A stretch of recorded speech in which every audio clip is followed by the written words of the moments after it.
Yo, people, what's going on? Welcome back to the channel, man. Welcome back to Saeed TV. We are here, man. Mandem talk settings on this scorching hot day in the UK, man. We're here, live and kicking. We've got man like Faz in the building. Faz, what are you saying, brother? You good? Yeah, I'm good, man. I'm good. Nice to be back on the Mandem talk after big time off, man, off season, and it's Come on. Time to get back to the same old grind, innit? Come on. That's it, man. That's it, man. New season upon us, man. We've got man like Rants around in the building. What are you telling me, Rants? All good, man. All good. Big up the panel, man. Big up the chat. Yeah, big up to you lot of people, man. The Mandem will be on their way, you know what I mean, as usual, man. People finishing work and whatnot. So the Mandem will be dropping in, people. So make sure you lot hit the like button. Make sure to subscribe to the channel. And yeah, man, the season is upon us, man. Them like, yo, I ain't gonna lie to you, man. It's there, man. Sunday, and I ain't gonna lie to you, I think it's probably the best game to kind of kick the season off, you know, man. I ain't gonna lie to you, man. I don't really want to be playing Brighton away and them, man. I'd rather just go straight into it, Arsenal, and beat them. You know what I'm saying? Beat them and just get me gas for the first game of the season. And then if I get back down to reality, then it is what it is. But first game of the season, Arsenal. That's the one I really want to start off with because they've been talking a lot. They think we're shit. Cool. They think we're shit. But we've got a new front three. Hopefully gonna get Baleba in. He might not start, obviously, against Arsenal. But, you know what I mean? Like, it's one of them, like, where you can almost, like, forget, but you can't forgive. You know what I mean? In a sense, like, we've got to start the season fresh, man. What are you saying, Fazman? How are you feeling, man? Are you positive or... you know what? I actually totally agree with you. I think start off with probably one of the hardest games of the season, one of the biggest games of the season for us. Yeah. Make a statement, make a start. Everybody's fresh. Do you know what I'm saying? All the players are fresh. They've had their minutes. They'll be ready to go. And I'm excited, man. I think it's very good. It's almost like throwing yourself at the deep end and then just, you know, swimming your way out and see how you react in it. So I'm definitely excited. I hope that we can get a couple more players in. I definitely want 2 more players in, which is a goalkeeper and a midfielder. If that happens, I'd be over the moon. I'd be so ecstatic, so ecstatic. And I think if we manage to beat us, so I think I'll take a draw. If you give it to me now, I'll take a draw.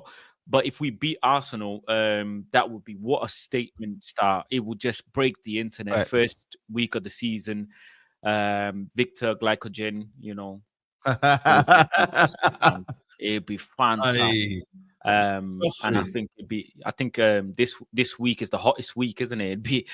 It'd be what a way to melt Arsenal fans, man. I'm serious, bro. Listen, that's what it's about, man. Because them man think they're clear of us, which is fair. They want to think that, yeah, but it's 6 years without a trophy for them, man. You know what I mean? And the reality is that their Old Trafford record isn't great. They've never battered us at Old Trafford. You know what I mean? Let's be honest. In how many years we've been there? Yeah. You get me?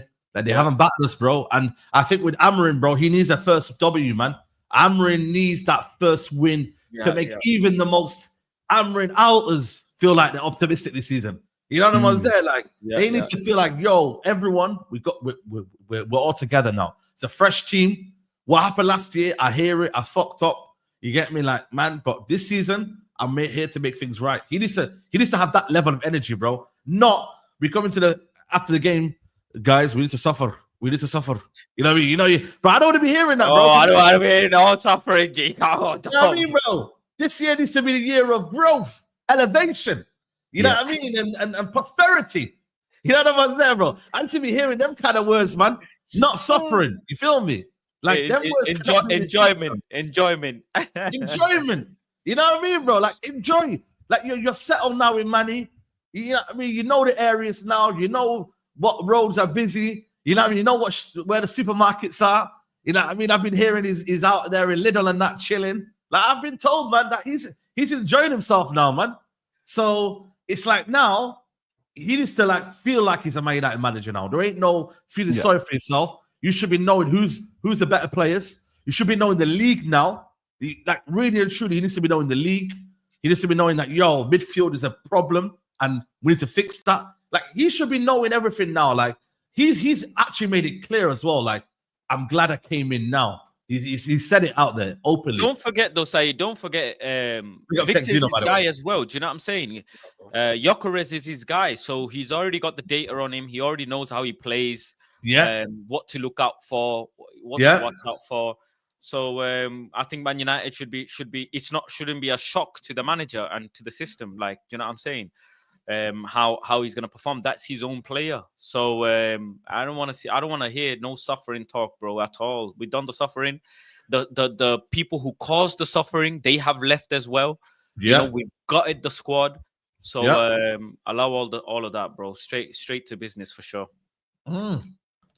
Even the ones that were chatting shit, they're all gone now, man. You know what I'm saying? Garnacho gone, Rashford gone. You get me? Like all of the Mandem that you didn't want, they're all gone. The distractions are gone. It looks like the squad is likable all of a sudden now. I don't know if you've seen on social media, like it's likable again, guys. So there ain't no excuse. The toxicity is all gone. We got players that are, you know what I mean, that want to play football now. You get me? So it should be a team that you should be able to put across here, one game a week, your tactics. There ain't no one saying, I don't want to do this. Really and truly, like you've got players there that can understand the fundamentals, bro. Konya and Boomer and them, man, they can understand what you're trying to say. There ain't no, but I don't want to track back. You got players who know what they're doing, you know? You get me? Even a Mason Mount can do it to a certain level. He's obviously not what the quality is the other two, but he can still do it. So I feel like for me now, like this season, like we can't be having like 7 wins at home, man. Like that, me and Tyrone were putting the numbers down. 7 wins at home, 42 points. That is not good enough, bro. It's not, man. This season, everyone's got their aims. You get me? I'm saying top 5 if you get Baleba. People are saying, stick to top 6, stick to top 7. But I'm saying if you get Baleba... people are always trying to reduce what we can be because they don't trust this manager. They just don't want to admit it. Yeah, that's what it comes down. They just don't want to admit it. Because if you give a decent manager, this Man United team with Baleba, and a new goalkeeper, bro, like they need to be challenging for top 4. They need to be. Like, how can man be trying to reduce and minimize this thing, bro? Challenge for top 4, bro. Challenge these bigger teams in the league, bro. Like we saw Crystal Palace, like compete with Liverpool. We saw them in a one-off game. They competed, for as long as they could, bro. Like Man United need to be going into every single game and competing with everyone that we play against, bro. And it wasn't that last season. We weren't competing. We were getting brushed aside by some dead teams, bro. You know what I'm saying? A man can't say it's just on the players, bro. That's nonsense, bro. We can't have the window that we're having right now. A man are trying to say, even if top 6, get out of here, man. It's ridiculous. Yeah, I'm with you, man. Listen, a lot of people in the chat are saying it's because of the manager, but bro, like, of course it is. I'm sorry, man, but get to the level then, innit? Get to the level now, man. You need to be the difference maker now. Yeah, the players are there. They're gonna probably win the games for us, but bro, you still need to be a difference maker.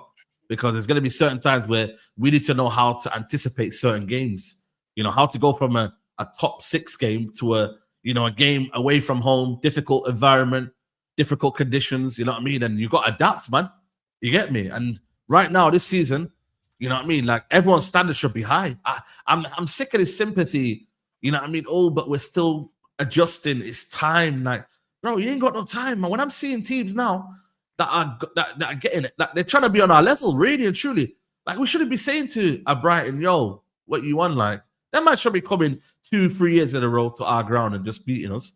Like, we shouldn't really be respecting these teams, bro. I'll be real with you, man. Like, I get it. They've got good fundamentals. They've got a good coaching team. But really and truly, United shouldn't be looking at these teams thinking, yo, like, they're a threat to us, man. They shouldn't be. I'll be real with you, man. I don't get this idea of United looking and saying, yo, that's going to be a difficult... Yeah, you can say it's a difficult game, but the whole idea of Man United should be normally beating these teams, brushing them aside, bro. We should be. And that shouldn't go away just because, certain things have happened in the past couple of years. It shouldn't be. Really and truly. So I think for me, this is a big season, man. Texino, what are you saying, bro? What are you saying, man? Big up the Mandem as well. Just touching base on that first game this weekend. I think it's so funny how the tide could change if we do lose that game. Just dependent on the result.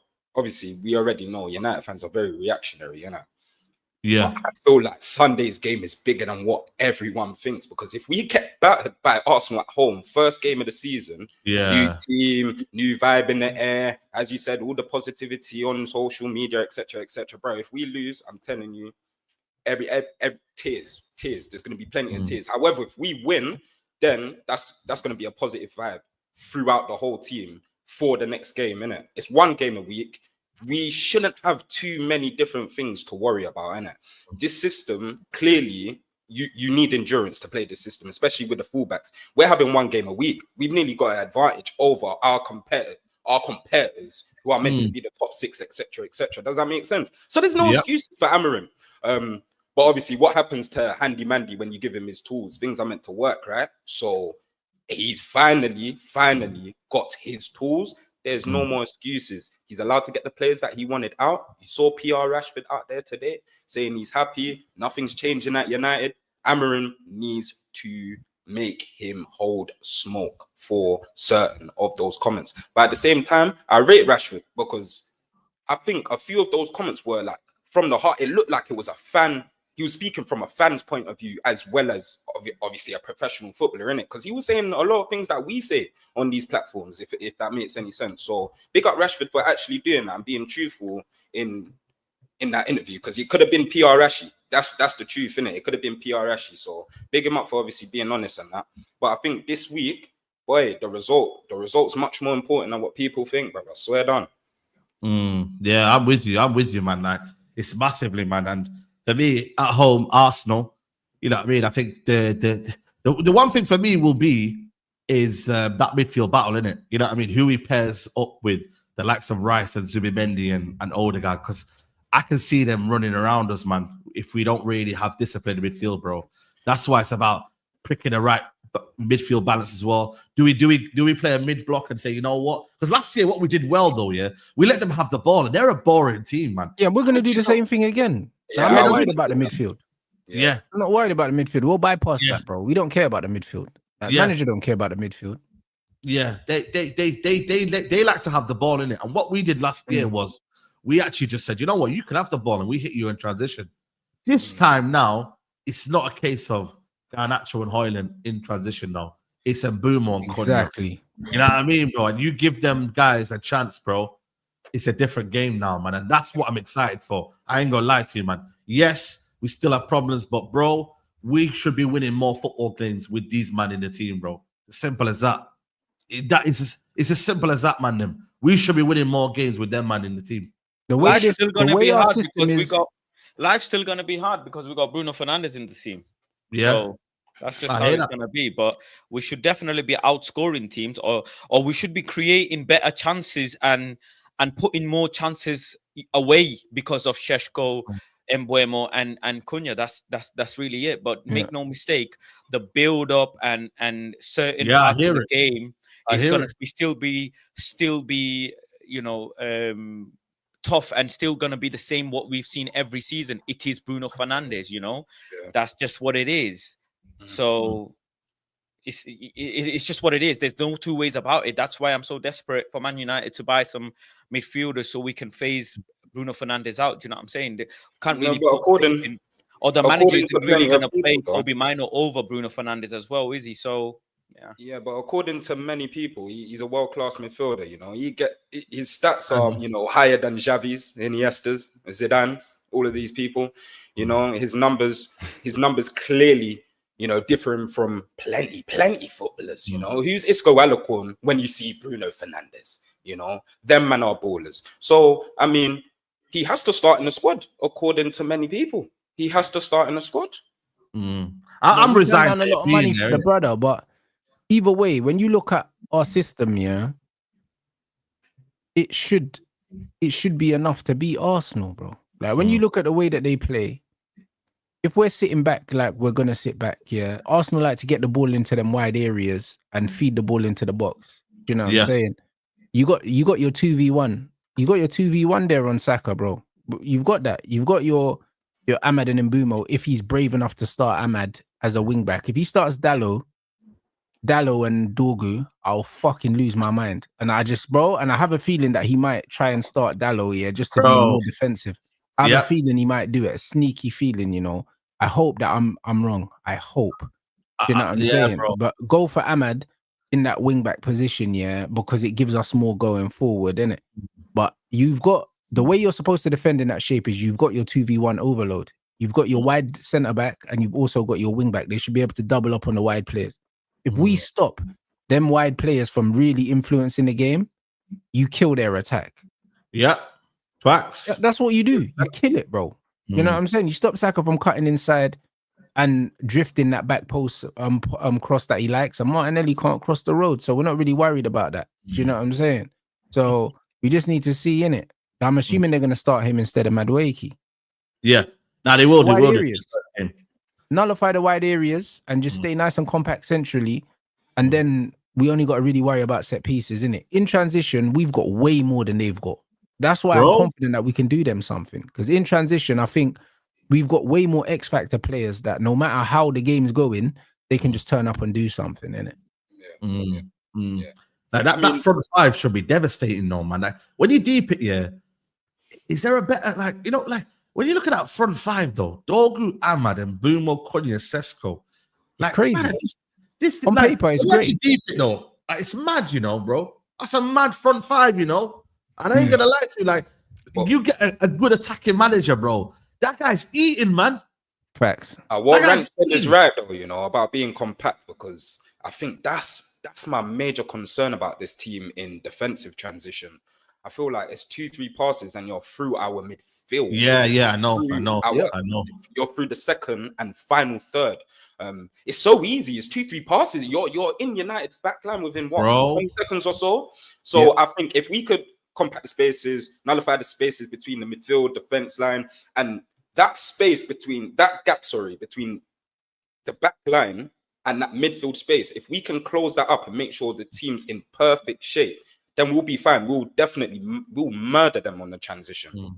But have you seen the way he's trying to press though, the manager though? It is a bit shit though. I can't lie, man. Like it was all right against West Ham, but I felt like they just had a slow midfield. So I think we got over gas. But West Ham worked it out after like 20 minutes, and then they were popping it round us. Yeah, bro. We're too easily figured out. I've noticed.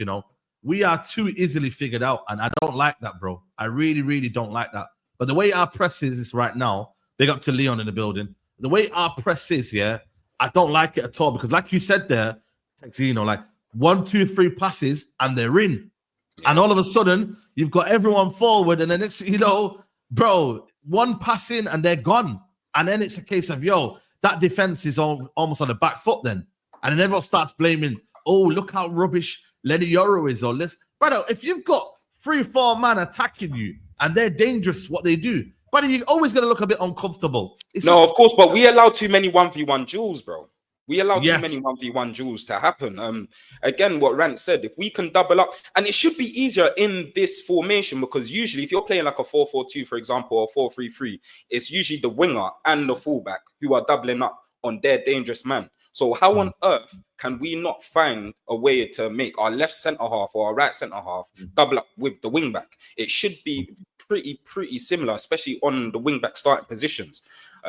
So if we could work those things out, especially defensively, yeah, man, Arsenal will suffer, especially first day of the season. You hit them with a few tackles, get the old Trafford faithful, you get me roaring, etc., etc. Then you're all good, man. You kind of have that game in the bun. And it's the same thing last season, because we started off that way. We just didn't bury our chances. We were flooding their goal in that second half, bro. Flooding their goal. So this will be different this season with Sesko and Buemo, Cunha. The quality is different. So we got killers there, man.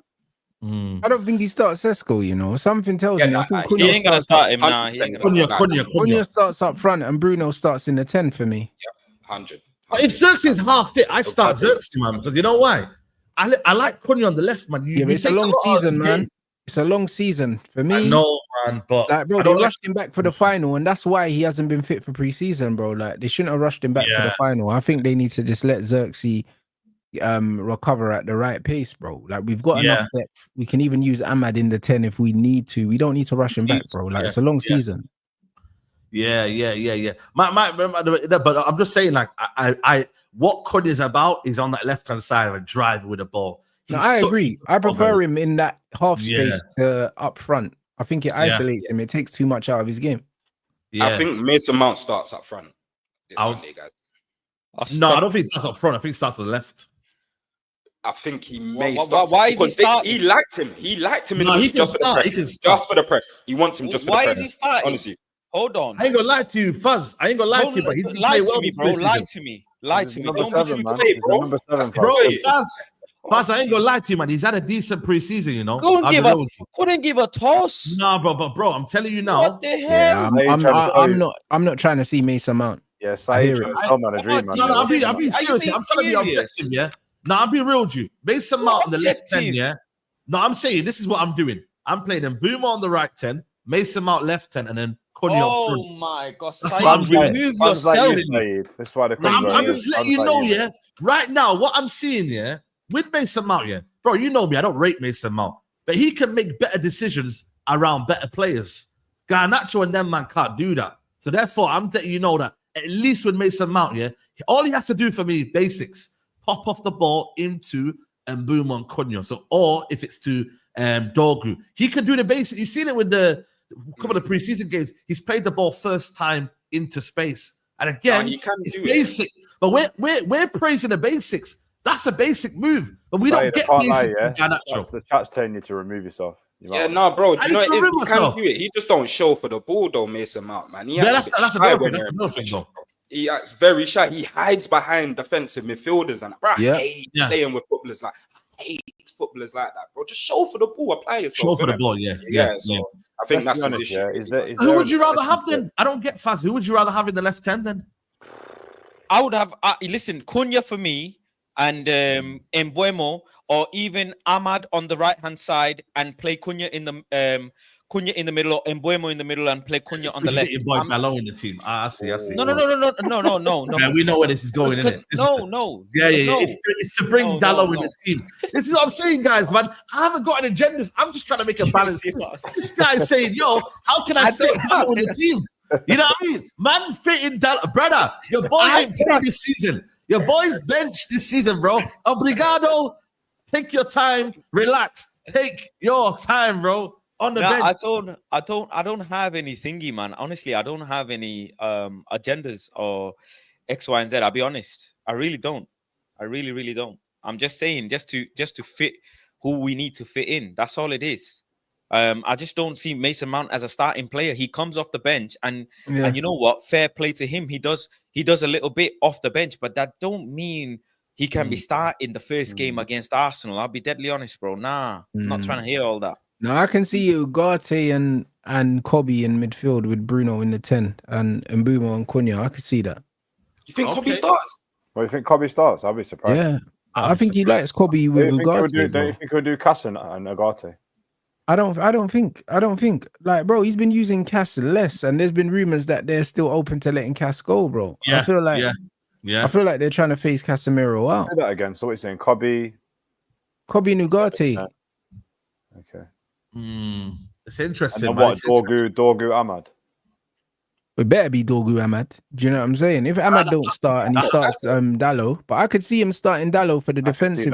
I could just see it, man. He's a shook brother. That's what I mean about this guy. It's like you give him all the weapons, and he'll still find a way. You know what I mean? He'll find a way to bitch out, bro. For me, like if you're really gonna play that system, and you're gonna try and soak up the pressure, you have to make every attack count because we're not gonna get loads. You have to have the ballers to actually play. You need Ahmad on the you need Ahmad on the pitch. Dallo offers nothing going forward. I mean, absolutely nothing. I mean, let's be honest. During our preseason, our biggest win came when Mason Mount and Dallo were on the pitch. I mean, that's just Saeed. If we, I tried to get me in there. I'm not ashamed. No, hold on a minute. I'm using his performance as a reference point, not a win. I mean, don't put me in this absolute madness, bro. I ain't celebrating. I'm just saying Dallo played on the right. Dogu had an amazing game. Mason Mount got an assist. You know what I'm saying? That was. I'm just saying, if you want to partner up, we can do the Mount and the. I'm all right, bro. I'm all right. It's a friendship thing, bro. The Shane and Sonny, even that didn't last long. You get me? Even that didn't last long. Tell you, Obrigado, he's done, bro. Thank you. See you later. Obrigado, I mean, we got Leon as well, wasn't it? But he's not gonna be starting anyways. But I think the manager's gonna probably. Leon. He's gonna start Dallo. He looks a bit clumsy. Yeah. I'm not a massive fan, but it is what it is, bro. They're hyping him up, so maybe they're seeing something in training. Yeah, of course. You know what I mean. So I'm listening. I think for me, there's excitement in the front three at least, man. There's I was gonna say, Saeed, you know what it is though? It's them.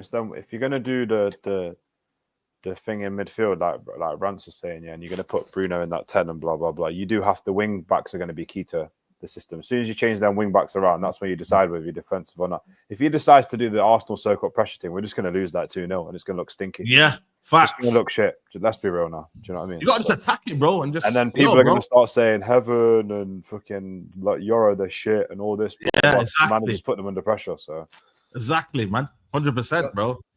Norridin, can you hear us? Yeah, man. Big up. Norridin. Can you hear me? Yeah, can hear you. Yeah. What people? Yeah. Don't be surprised if Dogu's on the bench. Diego Dalot on the left and Ahmad on the right. Don't be surprised. Horrible. Do not be surprised, people. In terms of midfield, Ugarte definitely has to play.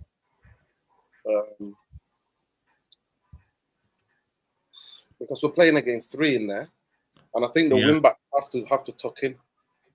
They have to tuck in at times, different times in the game. I really think we can't play a low block kind of thing. So miss me out with that Maguire. The Lit will have to start Heaven and Euro. That's the back 5. Onana is here to stay, so yeah, he'll be back. Apparently, he's fit and ready to go. He's going to play a game, innit? So today, are they playing a game he's today? Ready, man. He faked an injury, man. I don't care, man. I think they're playing a game today. I think that there's a game today. Or is there a game today? Behind closed doors today, yeah, or tomorrow. Yeah, so, they need to because they Sesko needs to play a game.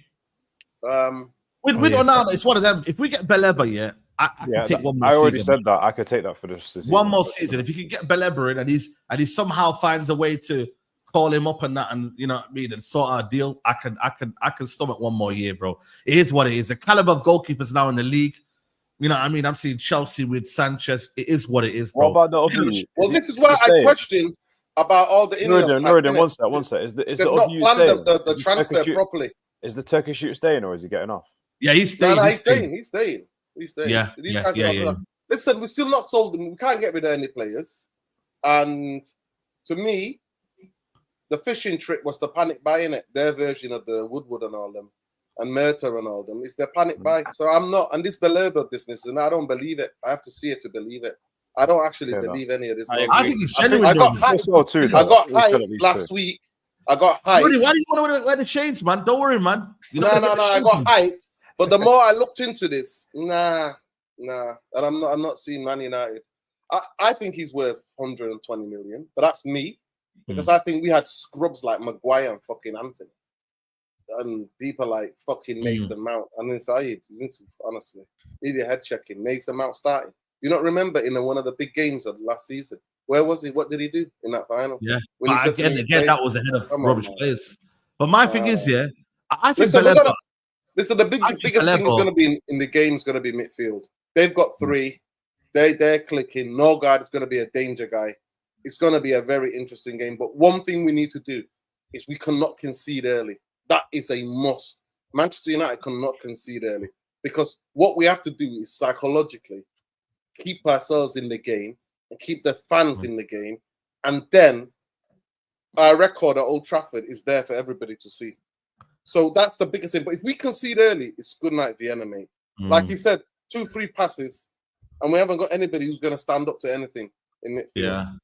Yeah, but early on in the transfer in the summer holidays, you said you're confident that we can beat Arsenal. Yes, because of our home record. Because Arsenal are shit at Old Trafford. Yeah. And they're the ultimate no matter who we play, I think it's just the Old Trafford crowd, innit? And let's be honest, Arsenal. But they've got a better team now. They've signed better 2 team midfielders. hype, man. They all, better team. They've signed better midfielders. The first game of the season, they're not going to be well oiled. Better team hype, man. It They don't matter. have got a better team. They've got more sustained foundation to go from. And the pressure is on huge this season for them. And that's why I'm thinking, United, we can just pick them up on the counter, right? Because the pressure is on them. If we lose, other than our fan base, us having a meltdown, that's what we always do anyway. When we lose, we have a meltdown. But other than that, ain't nobody. Arsenal should beat this Manchester United team because Arsenal have been going for finishing second and going for league titles, and we finished 15th last season. And they went and signed and strengthened in the area where we are weakest at. So this is where we're at, people. But we have to see. Are you positive about this season? Like I said to you, Baleba, to me, the midfield is the midfield side, and I talked about it. I've been talking about it since last year. The midfield for me and the wing backs, the number 10 and 1 number 10. Now they got 2 number 10s. But to me, the midfield is our biggest problem. We haven't got anybody who's got physicality. We haven't got anybody who can get on the ball, who can help us get out. We don't have that. Baleba is that guy. And that going rate is over 100 million for those type of players. Look at it, Casado. Look at the other guy, the Fernandez, the Argentinian kid. Look, those players cost that premium money. You have to go and pay. And the fact that they're scrapping in the last hours or the last weeks of the transfer, I don't know, man. For me, Manchester United needs somebody with his physicality, especially if you're going to back the manager and go, you're going to play his system. Because his system is going to expose a lot of players because he wants us to play man for man everywhere. And let's be real, we still got the guys who took us to 15th last season. Majority of this team is still full of players who took us to 15th last season. I'm just hoping. I'm back on the Bon Jovi train, Saeed. We're living on a prayer. I'm living on a prayer again. I'm just hoping that Mbermo, Cunha can do something. That's what I'm hoping. I'm not expecting nothing. But Nuruddin, what did you say? Now I hear that though, because he's a prospect. What did you say about about the signings? You're saying they're messing around with the last 3 signings. Is that kind of what you're hinting at? For me, a goalkeeper. Everybody knows Manchester United need a goalkeeper. Manchester United midfield's more important. Midfield's more important. Yeah, midfield is the most important thing, and they didn't address it. To me, but I don't know. I feel like for me in my head, it was always going to be midfield at the end anyway. Because I feel like what they've done is they've looked at the market, and basically you can look at a market and you can look at trading and stuff like that, and you can make your move at the right time. I feel like they watch what happened with Gyökeres and they watch what happened with other strikers, made a move for the guy that they wanted off the back of other teams signing strikers and less teams being more in for strikers. Do you know what I'm trying to say? And then I knew they were going to move to midfield. I personally thought they were just going to go to the end of the window and get a couple of midfield loans at the end. So the fact that Baleba's come up is a bit of a bonus for me. I thought we were going to get Douglas Luiz a week before the season starts. That's what I thought. Do you know what I mean? Just to fill a gap for a season. But if I don't know, maybe they've played it right. Maybe Brighton will get, I don't know. I think Brighton regardless. I think for me, let me tell you something. Well, I hear you, Nuruddin, because if they mess around and we get nothing, we're absolutely effed midfield. Yeah. It's going to be a horrible season. But we got to be patient as well, because the moment we start to kind of call things off, bro, it happens, man. And United this summer, and last summer, whether we like Ineos or not, have done well in the transfer window, man. And we have to give them that credit. Saeed, that's the thing. For years, we moaned about them. We moaned about them leaks for ages. I like how it's silent now. I like how it's not rumor. So So I feel like for me, it's one of them where this Baleba situation right now, because they've said, you know what, we're in for him. I think once they get the dialogue, from Baleba that I'm ready to join, I'm telling you now, man. I think it could happen, man. I'm more confident it happens than it doesn't happen. I really do. I've got I'd even go as far as saying it's more like 70-30. You know what I mean? Like that United are gonna get him in this summer. Because I feel like there's a genuine interest. It's not like monitoring on flirting around. United are ready to pay the bid, bro. You get me? And make that intention of coming in and say, you know what? We want Baleba, bro. The manager wants him as well, specifically. The manager's clearly looked at him and thought, yo, I believe we need this player here. They can't let him down, man. The board can't let the manager down or the club down because they know how significant they have. They have. The history of they haven't really. They've given him a good. They've given him a good window. If you look at it, they've given him a good window. The window is good because of Mbeumo and Cunha. The striker is another test of another 20. Is another kid who's never played in the Premier League. And young strikers, the record in the Premier League is anybody who comes at the age of 22 or anything under 20, they struggle. Most strikers, even the mid-20s, they struggle. Even season out pros, they struggle. We know that Manchester United is that football club where people struggle because pressure builds. Pressure builds. You get looked at in a different way. So for me, he is the biggest thing. Now, have we signed 2 Premier League proven ballers? Yes. Yeah. We've signed Cunha and Mbeumo. The window's good because of those 2. And those 2 have got to go out and do it now. Right? They've got to go out and do it. We got to pray that they can translate. Like I said, I'm Bon Jovi FC.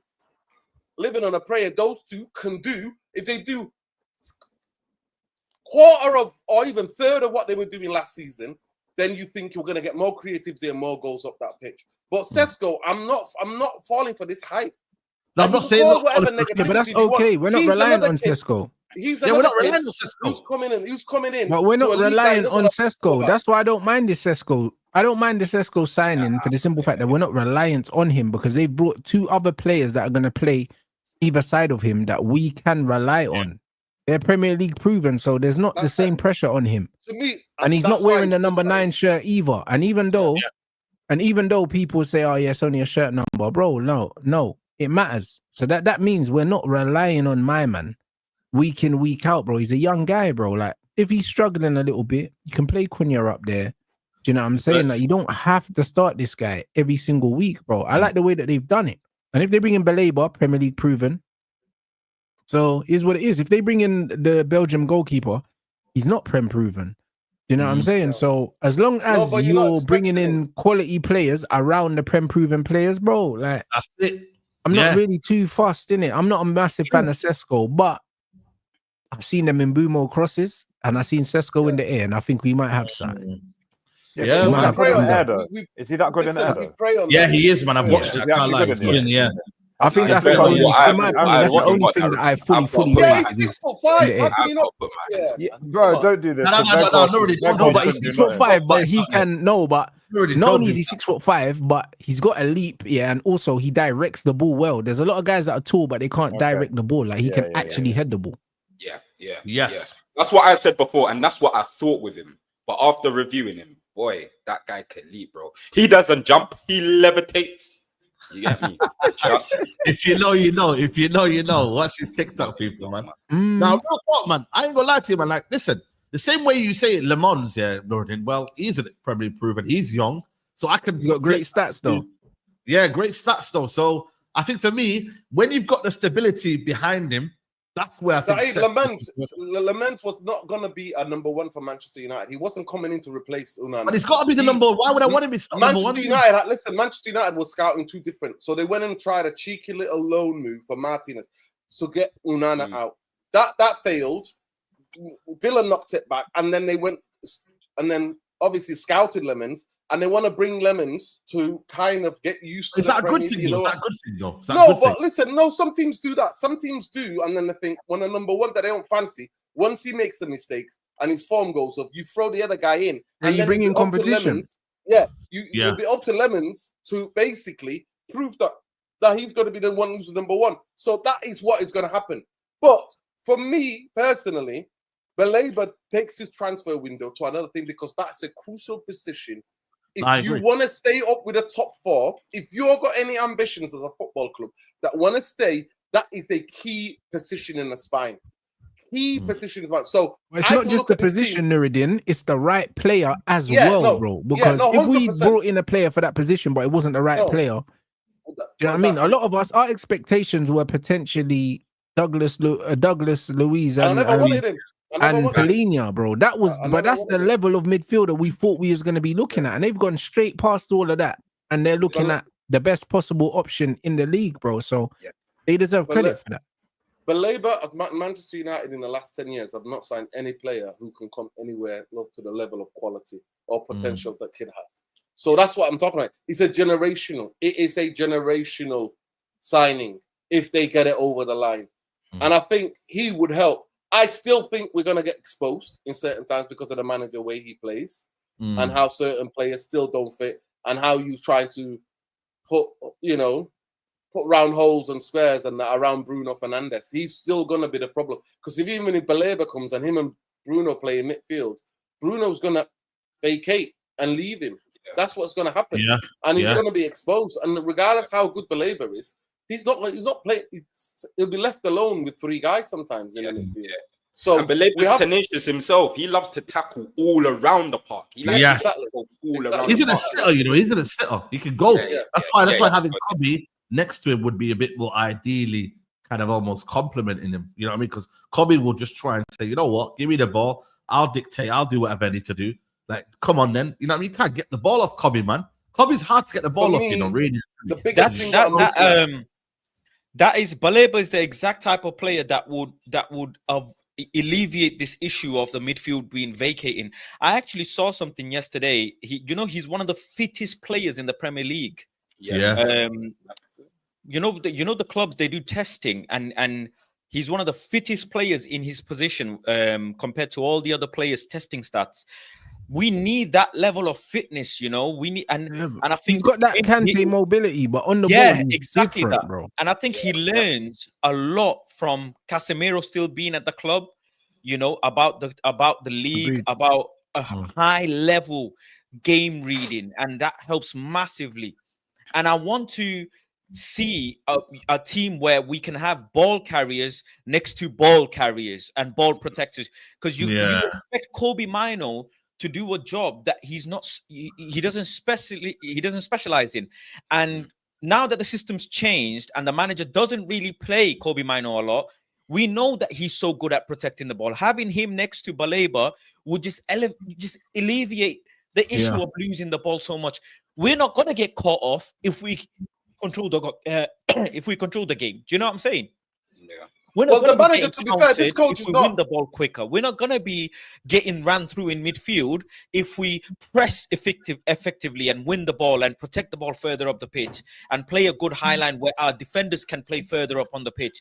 So all of that stuff goes away now with Bruno Fernandes because he vacates such a big area in the pitch, and Ugarte or Casemiro, whoever plays next to him, has to run around and do things that they don't have the facilities for. Teams are able to exploit us a lot more. Do you know what I'm saying? They are able to press us differently. And a lot of teams end up playing in ways that they don't usually play. You look at many teams, they come to play us, but they tweak their system and the way they play because of Bruno Fernandes and because of how Man United press or lose the ball. And it's not just Bruno Fernandes, it's also Rasmus Hojlund, because he's useless. He's pointless. To be fair, we're gonna be honest. I'm job he's gone. I'm used the ball a lot as well. In dangerous. So the only players who win the ball well for us was actually Anthony and Amad Diallo. They're the only two players that we can say, or even Mazraoui, for example, who would be able to win the ball, progress the ball. When Lisandro used to play, he'd be able to ping a good pass up forward. Other than that, we don't really have nothing. And if Bruno loses the ball, it's all arms in the air and all of this. But the team can be better showing though. This team though, if it's set up correctly, can be a better team. Listen, we all can cost these players, but you go and get someone that can arrange these players in. It is a top 5 team, bro. When you deep it, bro, like it shouldn't be anything below that, bro. And that's why it's anything minimum. It's top 6. You know what I mean? Psychologically, we watched so many games, even in the preseason. And by the way, the midfield wasn't really talked about. In the preseason, Amorim thought, oh shit, the way I want to play midfield, I need somebody's physicality. That's when he started hearing about the midfield, because none of the dominions in the athletic and all that, those muppets that they briefed, they weren't briefing them about midfield. Midfield talk came when Amorim was coming out and Bruno's coming out going, we need more players, we need more players. That's when he started hearing about the midfield. All summer was about striker being brainwashed. The whole fan base being brainwashed into striker. I think they had their priorities, to be fair, Nordin. They had the areas of priority. Saeed was always midfield. But the big thing about Sunday is that psychologically, for me, Manchester United cannot lose, because the frailty mentally was still weak mentally. And that's the biggest thing. So to build confidence within a team and within a team spirit, you need to get results. You can't be bled too much, man. You can't take, you know what I mean?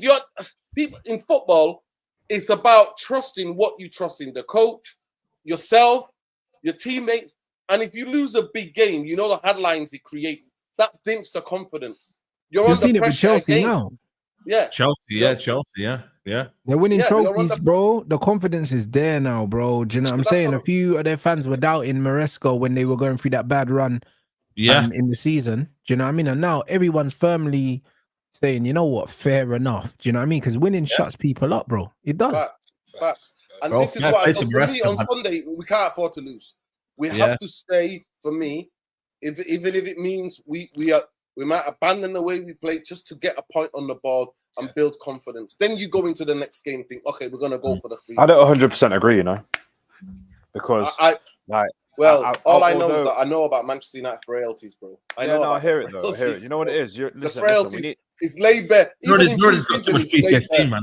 I hear it. I haven't. Pre-season. I watched pre-season. My eyes were open. My eyes were open from game 1 to the last game. Till Fiorentina. How they were bopping us.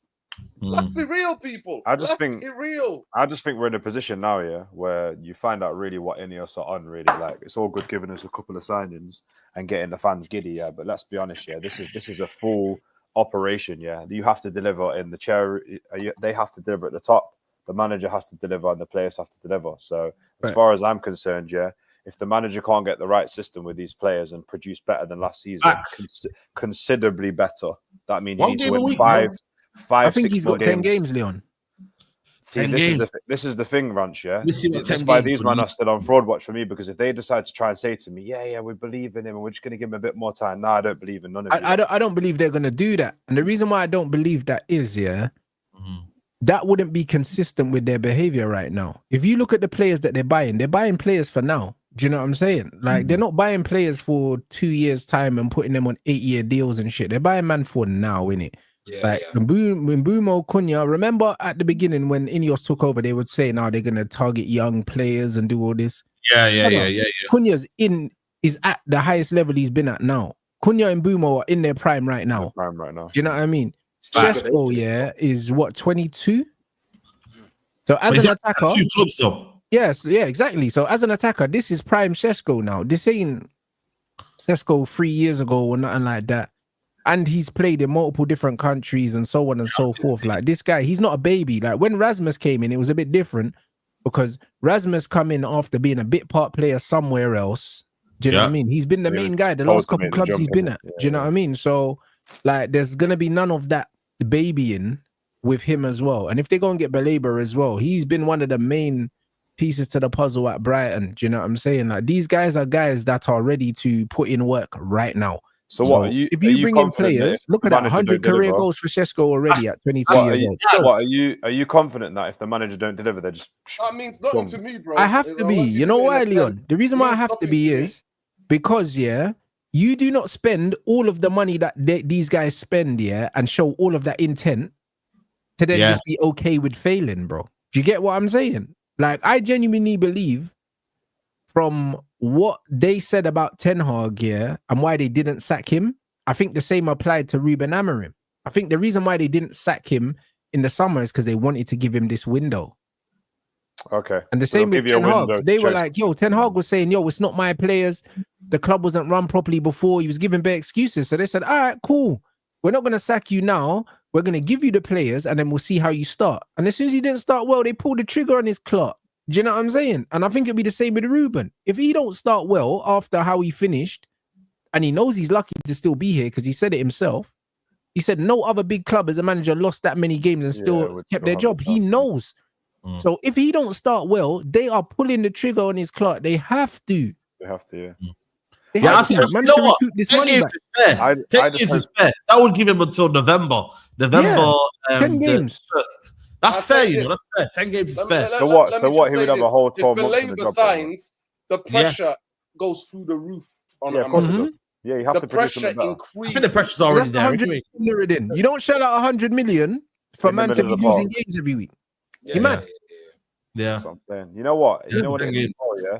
For them, I just hope that if he doesn't produce it, they do exactly what they've done with the players manager-wise. Just go get a Prem-proven manager, go get a Glasnow Areola and just steady the ship because we all know. Go get Eddie Howe. Newcastle are crumbling right now. Bro, even what Nuruddin said the other day, watch Florentina, their manager just come in, they're bopping it. Why can't we? You know what I'm trying to say? This guy excuses and miss Nuruddin all the time about, I need time and players. But that's why I'm glad with Ineos. One thing they have done well is they've signed players not for the manager, in my opinion. Yes. None of them are for the manager. Continuity. I'm cool with that. You've got to do that, though. It's a thing that United haven't done for years. He's the first. I ain't going to lie, though, Saeed. I'm not sure about this Donnarumma thing there, I'm not 100% sure. But he's going to Man City anyway now. We're hearing it's Man City that they're after him. He's never coming to United. We don't know for a fact. No, I think it will be, man. I ain't going to lie to you. And if he does go to Man City, it's a huge, massive failure for Manchester United. I think the only reason why I don't think so. Really? I think I don't think so, fans. Why do you say that? What? It's a massive failure. Donnarumma. Do you watch Donnarumma? Of course, let him land because I wanted Donnarumma. So let him land. Of course, I watched Donnarumma, and guess what? I also watched Andre Onana and Bayinde, and we were the ones cussing out Bayinde because his beard don't even connect and he couldn't save a fucking shot. Please don't do this. Brother, a Turkish brother whose beard doesn't connect is crazy work. You know what I said. That's why he shaved it off now. Have you noticed? Do you know how mad that is? He's shaved off. If you're Turkish, you're born with a beard. Man said his own people turned away from the barbershop. Like, nah, my it's mental. Yes, I can't lie. Bro, our main goalkeeper is a match fixer, bro. He's a probable match fixer. I don't even buy that. Some of the saves he makes. How can he make some great saves and then from that ball just slips out of his hands? I don't fucking buy it. And you telling me about we watched Donnarumma? Of course I have. Do you want me to mention you the teams that Donnarumma has played for and the saves that he's made and the competitions that he's played in? Come on, man. What are you talking about? 20 odd million for 20 odd million. 20 odd million British pounds for a player out of his caliber. By the way, that's rubbish. They want more than 40, 50 million. That's what they say. No, they don't. Again, Nuruddin, you love to kind of like make these fake numbers. But they don't want that, bro. They do. All this waffle about 20 million is not. Have you know what PSG said? And by the way, on the show on Monday, you said, that it's demanding 300k. Do you know what PSG, to stay at PSG, he actually asked for a wage deduction, He wanted to stay. Yeah, because Enrique don't like him. That's all it is. The manager don't want him. Enrique don't like him. Let me hear that. But you said Nuruddin's right. Let me finish. Enrique don't like him. Right, though? Let me just... Enrique does not like him, right? Enrique likes goalkeepers who play football with their feet. Who can come on and do the high line and be a fly goalie kind of. You know what I mean? That type of goalkeeper. That's what he wants, right? So Donnarumma, even though he had an exceptional season, but Vath, if you've watched him, can you please tell me what's his best attributes and what's his give me his pros and cons if you've watched Shot stopping is his best attribute. Okay, you've seen him play football and in the Champions League. What is he not good at? He's not good at distribution. Forget the distribution. He's absolutely horrendous for the size that he is, for the ball in the air. He's got some of the biggest bozo moments you'll ever see. The best thing that go for him, good shot stopper and good at penalties. That are the only two things. If you looked at the other things that other attributes, he's average or horrendous. And he's had some howlers in his career. Some howlers, yes. But I'm telling you, I want a goalkeeper that I don't ever have to talk about, that we're not talking about. We don't even notice him in the game. Just stability. When you need to be called upon, do what you need to do, make the saves, be technically sound, and that is it. That's what we want. Somebody like Lunin, who came in after Courtois got injured at Real Madrid. Yeah. No, also Gracies comes in, does the job. Boom. That's what's the Manchester United. Okay, let me you don't tell you need this. a Donnarumma who's Okay, going to ask for some ridiculous amount of money. That's Right. what He's not. That He's is actually what not going to ask for a Listen, do ridiculous you amount know- of money you know the because he's on. agency? Do you know his agency? It's Yes, I Bruno do. And his agent Amorim. just come out and said he's willing to take a wage cut to join a Premier League team. Yeah. You know what it is, yeah? You know what's serious about this right now? You're both right in certain aspects, and you're arguing something completely different. Yeah, that's what. I That's don't what know I what said. that guy He's is. a whole That lot guy's a better than what we bozo, have. mate. It's as simple as that. I No, don't give he a is, damn. but we can't do the better than what we have, because we can do that with loads of players. Do you get what I'm saying? So 100% Enrique does not want him, bro. Do you know what I'm saying? Enrique's come out and said it was my decision to move him on. He won't be training with us. It was nothing to do with wages. People made it out that he almost priced himself out of a stay, but it wasn't that. They was always planning to move him on.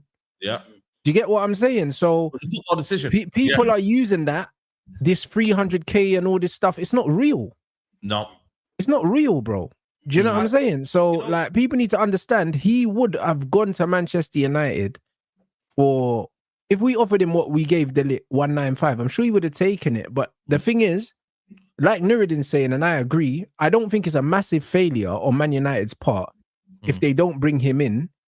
If they bring in the young Belgian keeper that has amazing potential, and they bring him in as an understudy with no pressure on him, yeah, and then they ease him into the team, I don't mind that. Like, listen, I can't stand Onana, but we're not going to sit here and pretend that Chelsea ain't got the third best defensive record in the league with Sanchez in goal, bro. And he's spooky, bro. Do you know what I mean? So the reason why we concede goals, yeah, Onana pisses us off, but fundamentally, we don't defend well. But Like, a we lot of the don't. goals that Onana concedes are actually shocking, bro. Let's Yeah, but guess what? But Faz, you can't concede a goal, yeah, if you don't concede a shot. How about that? Yeah, but you're gonna concede some sort of shot, and Nah, wasn't but there's Andre- levels to We it, also bro. can't concede the goal from every Wasn't- shot as well. Wasn't Andre Onana statistically one of the best keepers when it came to catching the ball in the air, staying out of his line, playing with the back line? Statistically, all of these stats, when they bought on Andre Onana, when they started the parade of Andre Onana, or a ball-playing keeper, they said his high claims are amazing. He parries the ball out so Faz, well. when we signed him, all of if this. I'm not mistaken, First he game, had the man got put on his ass got put inside the net. Faz, when we signed him, he had there was a statistic surrounding him, yeah.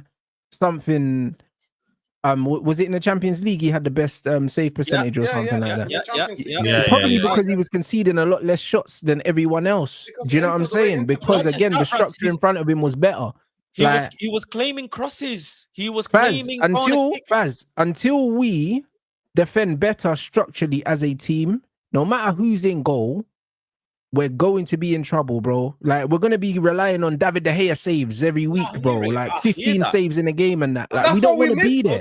That's what we missed, to be Yeah, but we don't want to be there, though. I totally hear all of that. That's what we are. But you see, the thing is, I'm at a point. Listen, I'm at a point of my listen, I'll tell you, I am fully hearing all of it. I'm fully hearing all of it. But I'll tell you what, I'm at a point of my life of supporting Man United where I couldn't give a fuck. I don't want to see them wear my shirt. I don't give a damn. I'm so sick of Mason Mount, freaking Onana, Rasmus. I couldn't give a damn. Today, one guy one brother tweeted saying, "Oh, Rasmus Hojlund was one header away against Spurs from having another season." Do you know what I'm saying, bro? The amount of shit we have seen these players do madness on the pitch. I don't care, bro. Andre Onana could take free kicks. We've seen him on international duty to give advice to free kick takers, have we not? Have we not? Come Man United, did we not see him tell Maguire, "What the fuck are you doing?" And Maggie probably gave him a headbutt in the changing room. Shut the fuck up. Who the fuck do you think you are? 2 times he got chipped when he started his Man United career. I couldn't give a damn, bro. Enough. Like when you play for Manchester United, yeah, I'll be real. I'm done with all of this like development FC, bro. You come, you perform, or you get the fuck out, bro. 1 season, you're gone. I think we're turning into that club, but it's gonna take time. Do you know what I mean? Yeah. I think we'll eventually get there. I do think that. I think my that blood boils knowing this regime are looking at players that aren't performing. Faz, are you gonna keep the same energy for your boy? Dallo don't play. He don't play. Yes, you say that he don't play, yeah, but bro, if he starts on the weekend, I'm losing my shit, Faz. I'm losing my shit if he starts on the weekend. I'll tell you that for free. Rants, I promise you, he's starting on the weekend. Before the lead step over. I'll lose my shit. He's not starting. Coming back. He's not starting. I'm more than happy Man United to go. I wanted Man United to get Frimpong, for example. You know, he's playing in a back 4 now. All of a sudden, from a back 3. Well, but I'm happy. Cool. I'm open to Man United getting another wing back and phasing Dallo out is fine. If he doesn't show the levels, it is fine, bro. I still got love for him. I still got support for him. That's my boy. But hey ho, it is what it is. Ahmad is doing a fantastic job at right wing back, so he's got a whole bench. But make no mistake, when injuries come in, it's gonna be my boy who saves because Mazarawi registered injured. No, Maz is registered injured, so he's gonna be my boy. Nobody even knows what's happened to Maz. He's such a mid player, man. Dallo, man. It's kind of like that's fine, but we like mid play. Mid players matters. We're a mid. You were just going on a run about how mid. You want to get rid of all the mid. Faz is confused, man. It's all right, bro. You know what I'm saying? I swear down. I ain't telling on my guy, man. I can't lie. Faz is confused, man. It's in the same account. It's like all of that water flooded your brain, innit, Faz? That's what it is. Faz just flooded your brain, blood. No, I don't know what you're doing right now, bro. I'll be honest. I'm not really sure what you're doing. If he starts on Sunday, he starts in it. I hope he has a good game, but I don't. I want Ahmad to start. Yeah. That Portuguese passport carries weight. Musa, you're not there, bro. I can't see you, Musa, man. There, Musa. Yeah. I ain't gonna lie to you though. For me, it's one of them, man. Like this mentality now. We got to fix up, man. Them like, bro. We need to be next season. Like, no one leaving anyone behind. You know what I mean? We got to be on it, man. 5th position, bro. I told you we need 24 more points than last season. On average, 66 points has been the average. 65 points has been the average to get top 5. So 24. How many games is that? 8 games. 8 more games than we won last season. Yeah, we can do that. That's what I'm saying, bro. We can do that. It's possible. But I genuinely do think because of the law of the 100 million in the Champions League, that the Champions League players are going to be more competitive than even maybe the league title this season. Yeah. My words. So that therefore, 100 million law is huge. And that's why, for me, Baleba and a goalkeeper, if Onana does what he does, for me, Onana, listen, I tell people, when everybody was twerking for him, I told everybody about his history. Only ever time I ever saw him, and I told everybody. Just online. I heard all this Onana slander, mate. I'm not having it. Bro, listen, man. You're not qualified, man. As the Onana defense has come. Big up. I'm not having it. I can't believe. Nobody in world football was talking about him. I cannot believe. He got kicked out of Ajax. He had good 6 months under Simeone's stewardship and the way he played, and that system. And the proof in the pudding, innit, this season. So he did well. No one will go anywhere. Rand was right. Was laughable, man. Rand said he's holding too many shots. He's holding too many shots. And Faz said that you're meant to hold shots in the game. Have you seen how many shots Man United hold statistically compared to any other team? You know how many shots we hold? This is why. No, hold on. This is why David De Gea got rinsed, because he was saving us week in, week out. But statistically, he was holding more shots than any other keeper week after week. So if Onana, who's just coming to a flipping new Man United team, that's struggling, that's inconsistent, that's not doing well, but he's also holding shots. He's never seen anything like it in his life after coming from a nice defensive unit. 29 years old, one minute. Let me lie. He's never seen anything like it after coming from a defensive unit at Inter Milan, who actually knew how to defend as a team and as a unit. He made those same howlers at Inter Milan. You think he didn't make them? But the difference was they wasn't as sporadic as they was at United because of the amount of shots he's having to hold. Like Rant said, Chelsea have the third best defensive team within the league, and their keeper's crap. But he's not holding shots like Onana. Make him come to United and hold shots like Onana. Then we can talk about it. This team. Remember what I said to you on Monday. This team that Man United have, without Baleba, without a new goalkeeper, and Bruno Conte would have them competing. That's all I know.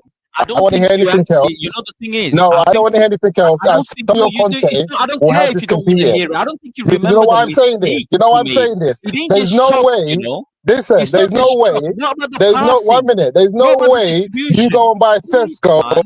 Cunha, and Mbumo, and then you start talking about, oh, maybe we might be able to get top 8. Oh, maybe. What are we going at? No, I'm not having you say, oh, Onana holds more shots or whatever. So you're a keeper at the end of the day. Shots are shots. Okay, the defense can be better and you face less shots. Cool, fair enough. What about the distribution? Because wasn't he known for the distribution? So why is he sending the ball to my head? Why am I headering the ball and I'm a fan in the stands? That's it. Nobody wants the ball. Who wants the ball? That one. Who wants the ball? Here we go. Yeah, who wants the ball? Nobody wants the ball. Who wants the ball? Who wants the ball? Who wants it? Everybody. S121. I'm sat in S121 heading the ball back to fucking the players. Nobody wants the ball. The Mandem are scared of the ball. Bro, it's a goal kick, bro. It's a goal kick. What do you mean, bro? Nobody wants the ball, bro. Hit roll Z. Hit your striker, not roll Z. What do you mean nobody wants the ball? Bro, it's a straight aerial duel, bro. We stopped playing out from the back because of Andre Onana. Let's not forget this. Do we remember? Like, do you want me to go and get a 1 hour compilation of Andre Onana's mistakes? The reality is this. Edwin van der Sar. The reality is this. Edwin van der Sar. You know, like the Edwin van der Sar. Listen. You need to go and renew it for this season. Your qualification. You want me to listen? If I have to listen, if I got a pick to choose and listen to Faz or Edwin van der Sar, whether Onana's a good goalkeeper or not, I know who I'm picking. Edwin knows what he's talking about. I'm not picking you when Van der Sar, man, he's concussed, man. He's concussed, man. Van der Sar, bro. So what, is Edwin lying, man, then? Is Edwin lying? I think he's lying. I can't lie to you, bro, because it's Ajax taxing it. So how many? Bro, but how many ex-players? So many players that we don't like. What the hell are we doing here? You watch the games. Edwin's a goalkeeper. He doesn't have to rate Onana for no reason. He doesn't have to go out his way. My bro. Edwin had loyalties. He's on the payroll, bro. He has to say that Ajax. Here we go. Here we go. Big up Edwin. Here we go. Do this, man. Let's not a player. Man, you know what it is, though? The proof's in the pudding, because you said, that United should be able to get top 4 with Onana this season, right? You said United should do that. They should be able to compete like Arsenal did with Ramsdale, with Onana. Okay. This season, we're going to be onto Onana for his mistakes, yeah? So you don't want to tell me Ramsdale's better than Onana. That's what you want to tell me. I'm not saying that, but I'm saying by your logic, why was he competing for the league with Arsenal? So why was Ramsdale competing for the league with Arsenal? I hear your logic. You know what I mean? At the end of the day, you know what I mean? It's about the team. It's about the structure of the team. They were a good team. They were a good football team. So that allowed less shots to be on Ramsdale. But towards the end, though, let's be honest, though, Ramsdale was kicked out because he was making mistakes in the end. And therefore, Ramsdale was kicked out because they wanted to win the league. If you lot were telling me we need to kick Onana out to win the league, I will agree with every single one of you. But when you make excuses for a manager about being able to get the top 4 because of Onana, that's why I'm not having it. That's when you're making excuses for the manager. The manager should be able to get into the top 4 with or without Onana. Onana's not an excuse. And the more you talk about it, the more the end of the season comes, he's not in the top 4, and people are using this excuse of the goalkeeper. Onana's not the reason we're not in the top 4. I think it's the ball in it. Maybe the ball in the Premier League is different compared to the Italian league. That's why when the shots are coming, that's why he's diving the wrong way. Okay, cool. Does Man United finish in the top 4 with or without Onana? Can we finish in the top 4? Are you telling me we can't finish in the top 4 because of Onana? No, he's got too many mistakes. I think we can, but bro, I'd rather. That's what I say. This is why I said you're making excuses for Amorim. The minute you say that, statistically, it doesn't even make sense. The amount of goals he let. Remember, Onana got injured last season and didn't play every game in the Premier League. And statistically, we conceded the same amount of as Aston Villa, who was in a top 4 race until the last kick of the ball because of us. And Onana was crap, and you're telling me we can't finish 4th? Facts. What are you We will talking be here, about? innit? Because I remember when we came third with Eric Ten Hag, who was our keeper then? Yeah. My thing is anyway, that listen, Onana, I think one more year with Baleba, I'm cool anyway. So that's the main priority anyway. We don't get a midfielder, then I ain't gonna lie to you. It might be a top 6-7 situation. I don't know. But I swear, the first mistake Andre Onana makes, I'm coming from Musa's head top. I'm not. yeah, even bro. joking. Listen, he knows. Listen, man, why is this team not good enough to finish in the top 5? You know what? The one time Onana Even passes with me the ball, Onana, we should be good enough to finish in the top 5. And I'm gonna bring If we that get ball. Baleba.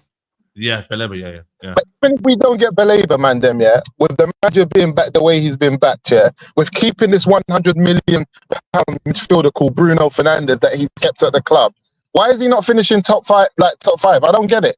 Because I get why I get why the Mandem will say that, but the manager should not be saying that. I get why the Mandem is fan because you don't believe in the manager, or you don't believe the way he plays the game. But as a manager who's had a choice to get rid of a player who's worth 100 million and said no and kept him, and then been backed with 3 outstanding forwards. And then a manager who also believes that the only reason Man United didn't finish higher up was because we couldn't score goals, because he looked at the fact that we only conceded 2 or 3 more goals than the rest of the teams in the top 5, compared to how many goals they scored, was nearly double what we scored. So he looked at it as a goal problem. So now he's got his goals. Why isn't he finishing top 5? Okay, let's reply to that. The midfield still, the midfield is definitely still key, but one thing that Baleba signing does is paper over so many cracks tactically for Amorim. And the reason why I say that is because Baleba can play in many systems. The guy is a hybrid. Defensively, he's got Kante's engine, but then on the ball, he's got Yaya and Kovacic's elegance. You know how they Yaya Toure. He's a mini Yaya Toure for me. Glide past players, 3-4 players. He wiped them out the picture. So he gets you right up the pitch straight away. He definitely papers over cracks. So that's why I feel like if he comes in, it's a whole different ball game. Amorim will be saved, isn't it? Especially in that midfield area. You just go and get him, go and get a keeper, and I don't even think you're relying on Amorim tactically. It's just more of the players, bruv. It's a maverick thing. That's what I think it's going to be next season. There's going to be plenty of moments next season if we get these signings through. But that's what I'm saying. Yeah. But Tech, everything you just explained, and that's why the pressure on Amorim, if he doesn't get even right, everything you just explained. This is why they can't be patient with him, because there's no excuses anymore, Nuruddin. Yeah. Yeah, there's no excuses. The light's on him, man. The spotlight's on him. But you can see he's trying to play a bit different. He's trying to play more front foot football, high press. You're seeing the centre halves finally stepping into midfield. How many times you see Aiden Heaven in there? And that's defensively, like on players' first touches. So, I mean, I think we're going to see so much more of Aiden Heaven this season because he brings that balance, man. So cool on the ball. He plays at his own tempo, you know. He's not phased at all. I think he helps massively again as well, man. Faz, remember I told you after his debut against Fulham, I said Aiden Heaven is the real deal. Yeah. Bro, I'm with you. Aiden Heaven, I think he's ready to start, man. He's good, man. Too much pressure. He's still developing. Let me ask you a question, man. I'm not even putting pressure, but go on. If I was to ask you to predict the player of the season for Man United, who are you, man, saying player of the season? Mbeumo. Player of the season, Mbeumo and Cunha, or one of them. Yeah, I think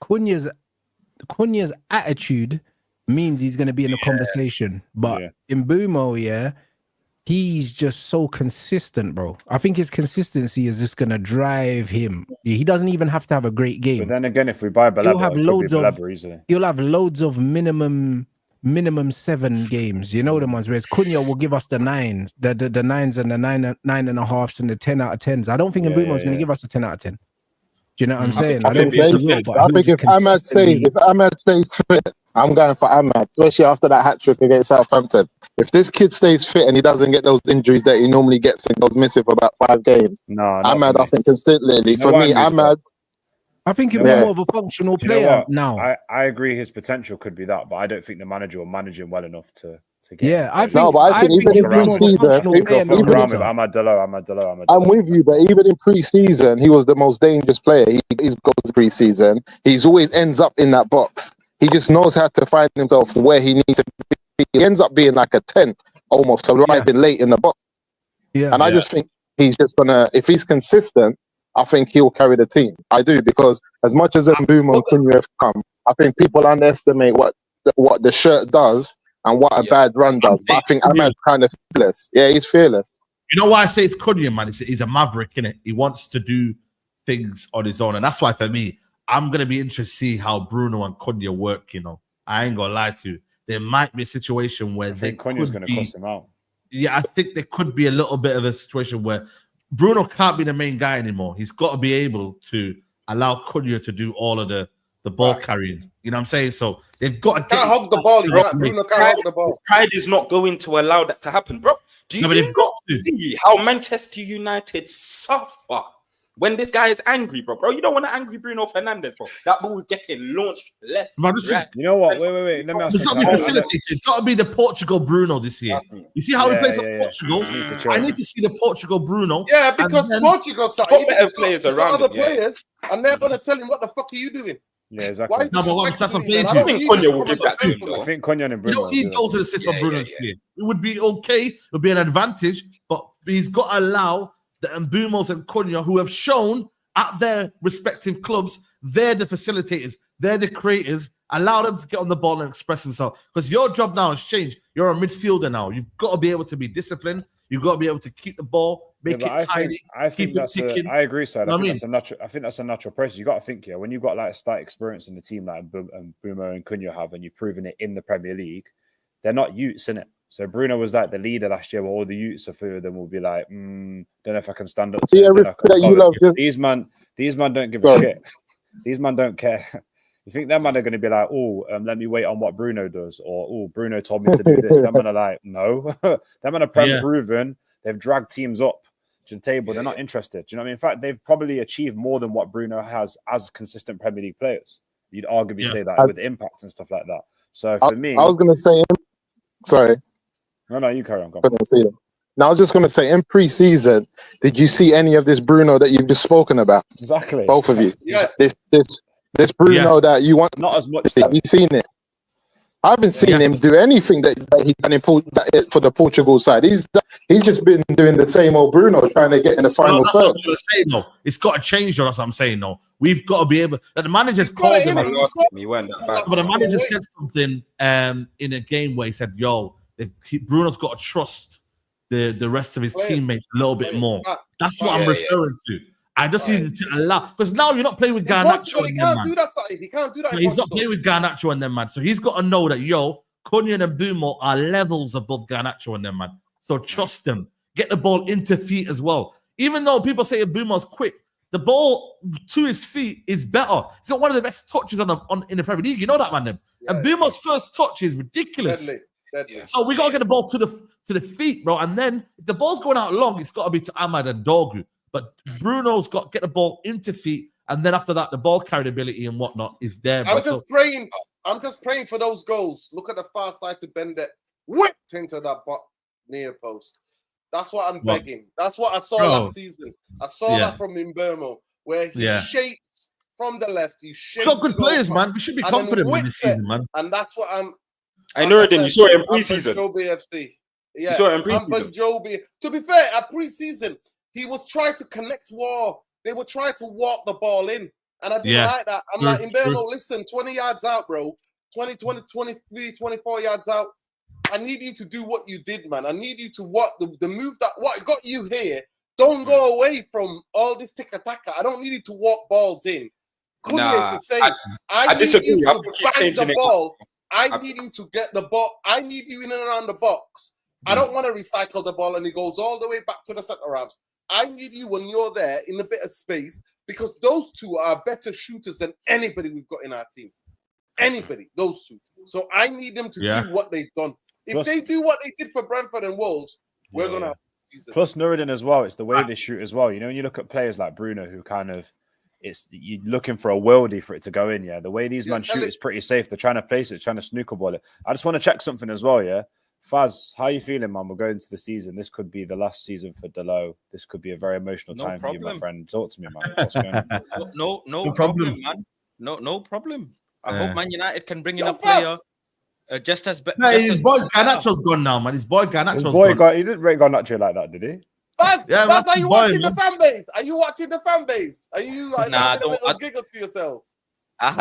That's one is saying, yeah. You know when you're in private, no when comment. you're walking down the road, or when you're in the car. No comment. I wish any player that leaves Man United, all the success and glory. No comment, man. It is what it is. I'm more excited for, like I say, short term. Let's just get through this season. Let's get past Arsenal. Let's get into European football.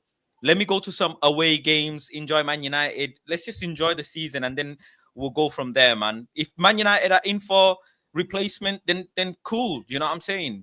Man United still with what they're gonna deal with Maguire next season, with Ugarte next season, with Luke Shaw next season.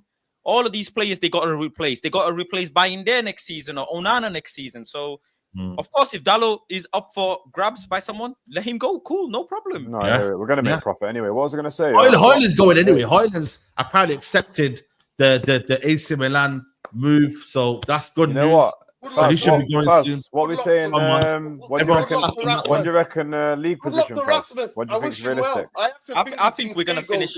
Realistically, I think we'll finish 7th, 8th or 7th. I think 6th is going to be very tough. Nurdin is spot on. That between 4th and 7th is going to be one of the maddest doggy dog fights. Not having it, you know. What you say, Musa, top 4, yeah? Because it's so tough. So tough. No, you know what it is? Because some of those teams are not that consistent. Like, if you look at example, Newcastle took the first 6-7 games off last week. They took them off. They were nowhere to be seen. And then they went on that run where they won like 5-6 in a row and it got them back into contention. There's a lot of teams. Aston Villa lost a lot of games that they shouldn't have lost. But somehow you look at the lead and they'll be sitting in 3rd or 4th. Then it's the same for Nottingham Forest. They were like losing games. And then you look at the league again and they're still sitting there. They're not as consistent because whenever they drop points, the rest of the bottom half of the league was so crap. They will always drop points. So you'll never capitalize. But the reality is this, you don't get in 3 players who can bring you in on average of, we're talking about 50 plus goals that you add to your team and still be talking about, it's going to be hard. What are we doing here? It's going to be hard where? When's the league never been hard? When's the league never been hard? But the problem is, last year and the year before that, we saw the issues that we had, but we had Garnacho like the Mandem were talking about. We had Anthony, the team that Mandem were talking about. We had a few, especially Anthony, who wasn't proven, came in, had a couple of good games. The Mandem didn't like him. I just think he was kind of misused in terms of his type of profile, how he wanted to play the game. But come on, guys, have we got in Prem proven players who score 15 plus goals in the league, or haven't we? I just want to know, have we or haven't we? Almost not played on paper. No, but you told me, Saeed, when we get in Prem proven players, they don't need no time to adapt because they're in the Prem. So why am I hearing this? So why am I hearing? No, 1 minute. So why am I hearing about adaptation? What are we adapting to? Because still, you have to piece them together and then allow them to adapt. So then Prem proven doesn't help. So what's the benefit of Prem proven? The idea behind United's strategy and transfer strategy was good to get Prem proven players. I'm not going to sit down and say right now. No, but listen. No. Let's go back to the essence. Let's go back to the essence. Being a better team, it doesn't mean that. No, but let's go back to the essence. I was told we get Prem proven players so that they can have a direct, immediate impact in their first season. So we don't have to be waiting about season 2 or 3. No, cool. No, so I'm saying, so if you have, I'm just saying, if you have 2 of the best Premier League players come to your team who can add goals, around 35 to 40 goals, we should be seeing an increase in terms of us being an attacking threat. I agree. So if we don't, the Prem proven thing's a myth.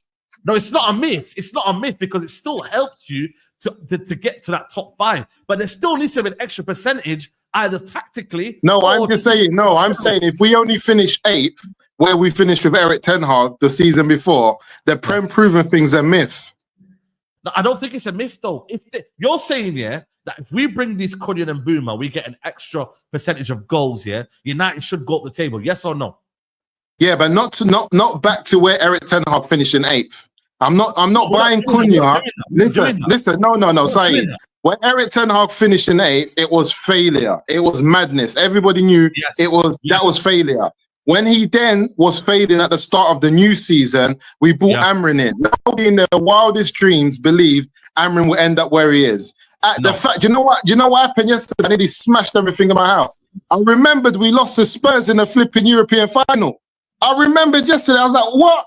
How did we lose to Spurs? When I heard that they were playing Super Cup today, I said, you telling me, 1 minute. I said, are you telling me, 1 minute. I said, are you telling me that United is meant to be playing tonight against PSG as European flipping Europa League winners? What was we doing? Like today we're meant to be seeing flipping Sesko, Cunha and BOMBA up against, you know what I'm saying, man, there. What was we doing losing to Spurs in a final? One game. All Amorim had to do. Bro, we're finished. You can only rub the bank so many times. But you're kind of proving your own. Next question. I'm saying to you, United's strategy of transfers is good to get proven, but the overriding problem is still the manager. We're still not good enough. And Facts. So that's why I'm saying. So the strategy, without changing the man at the top, everyone's like, oh, man's negative. The season hasn't started. Blah blah blah. So we are not really speaking on the manager. But I'm telling you, man, and this is why I'm not gonna. What we've done is now we've said to him, yo, last year you didn't have the tools to fix the house. Now we're literally getting you the tools now, and there's no excuses now. So now it ain't just about goal scoring though, because Musa mentioned, we got players in to score goals, so why can we not finish thingy? Brentford outscored us 22 goals. Yeah, so it's about goals then. And they still finished 10th. Brighton outscored us 22 goals, and look at where they finished as well. They were still not in European. They were still not in the top six. So it's very. How many goals did Brentford concede? How many goals did Brentford concede last season? Man, they scored similar. Isn't it not true? That's what I'm saying. They conceded more goals than us. They conceded more goals than us by 3. Yeah, but this is what I'm trying to say. So conceding goals. So that's the point that Nurdin made, that between the 4th and the 7th, 8th of between 4th and even 10th is gonna be doggy dog. It's true. The amount of goal margin is so small. It's so small. I agree, but it's always been doggy in them positions. What I'm saying is, look, listen to this. Wolves finished. You know why I know it's been that? Because if you look at the league statistically for the last 5 years, the amount of points needed to finish in those positions hasn't really changed. The points are the points. The maths is the maths. You can't. There's no other way around it. So for us to try to think, it's going to be difficult. Listen, if you look at how many points we lost. No, but I'm saying to this though, the maths is the maths on origin. Did you watch the preseason? Of course I watched it. Run through in midfield. We're finished. Our defense are under pressure. Midfield. We are finished, yeah. My brethren said to me the other day, he said, Musa, do you know what? I said, when I saw the strikers in pre-season, he said, you know what it reminded me of? It says, he said, it reminded me of Ollie days, where you just do what you can up front. They still no direction for these, man. It's just get the ball as strikers and try a thing. And that's what we're going to see this season, individual brilliance. And this is one of the problems, is why I'm not giving Eric Ten Hag no space to maneuver. But it's not Eric Ten Hag who's the manager. Amorim. The issue is this: Baleba will pave over bare cracks and might even get us into the top 5. I get it, because he's an excellent player. But the issue that we have is that it's still not consistent when the manager is not. We're not doing well because of the manager. We're only doing well because of the players. That's when it's not going to be. It's not something that's. Yeah, it's not something that's feasible. If we're only doing well because of the players, we're still going to be in issues, because when some of those players have bad games or they're not on it, guess what happens? We end up holding a 4-0 or 3-1 or whatever, and then we're in trouble. If you just look back last season at some of the games that we lost because of Saeed, if you just pull up some of our results last season, 1-0s, 2-1s, a lot of times we can't score goals. And we're thinking, how did we not score goals? Against Brentford, against Wolves, Again, there were certain teams we just lost and we just couldn't get a goal in. Now we've got these strikers. Remember when I said to you, we get 18 home games. My biggest wish is that Manchester United turn Old Trafford back into a fortress. You get 18 home games. If you win most of your home games, it puts you in a good stead to finish high in the league. Yeah, I think that's it's what Tyrone was saying a yesterday. number of. Yeah. Go for it, Leon. I was going to say, I think it's a number of factors. I agree with everything you're saying. I think like that's why I'm cool with the scenario of signing Baleba, because then all roads lead to the dugout, like you always say, innit? Right. Like, literally, you have to produce. There's nothing else that we can say. Do you know what I mean? Like you've even had like Hojlund go and Sesko, blah blah blah. But I think for me, it's a number of factors. It goes a little bit. There's a few more layers to this as well. I think that's what Nuruddin was hinting at. It's like, it's not just the amount of goals that we score. There has to be a level of synergy within the team, because the synergy will determine whether we end up 8th or 4th. I think that's the difference between 8th and 4th, as well as the goals. Do you know what I'm saying? Because the players have to feel confident in the system and what they're being taught as well. At the moment, we're all seeing in pre-season, everyone's giddy because we scored 4 in that Bournemouth game, but that's papering over the cracks as well. You watch the next game and you're like... And that was our B team. Our B team was the one that put out that performance. Remember, some of the things you spoke about as well. Yeah, it has to be exactly the pattern you're going to see next season, though, isn't it? You're going to see good games. I think that as well. Do you know what, Texino? Though, it's little things like you haven't got all the midfielders that I don't think you've got all the midfielders that you should have in the squad right now. So you got to get the combinations of them right. You got to get the centre backs combinations right. You can't go do too defensive with the wing backs. To be honest, you can't rely on Bruno in every game. You're gonna have to know when to take Bruno off. Injuries and looking after bringing players through. Like people go like, what's his name, Saku Kone and people like that. They have to be managed into the squad. Yeah, you know what I'm saying? 100%. So really and truly, this is where the bread and butter hammer and you earn it now. Yeah. Do I have confidence you're going to do it? Nothing from the past has shown me that. Do you know what I mean? So I think you're going to drown. The players are clearly going to save them next season. I'm just hoping that Glasner and Ariola are ready. That's what's in the back. I think you're going to have a few moments. Eddie Howe. Yeah, but do you know what? Fuck the moment for an extra year. That's what I'm saying. I know. Sniffing at Eddie Howe. I know. Eddie Howe. Yeah, it's long, man. It's long. He wants Shabby. He wants Shabby. Listen, no. Listen to this. No, listen to this. No. Let me land.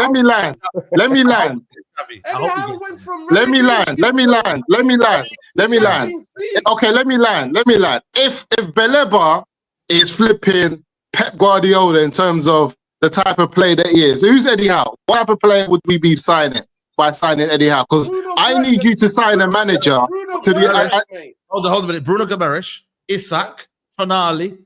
Do you want me to carry on? These are top. So that's what he said. Okay, cool. So okay, cool. I want to understand where you want us to go. So where Newcastle's at and where they've been at, because you know they've got a ceiling.